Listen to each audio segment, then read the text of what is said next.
Welcome. Let me show you a new PolDiag license.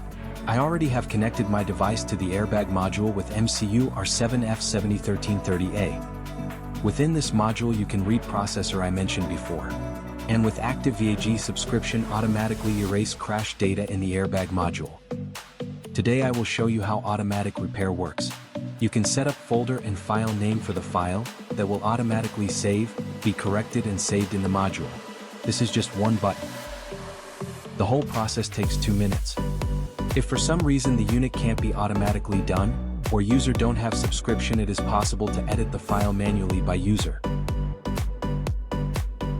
The connection is also very simple, don't even need to lift the pin.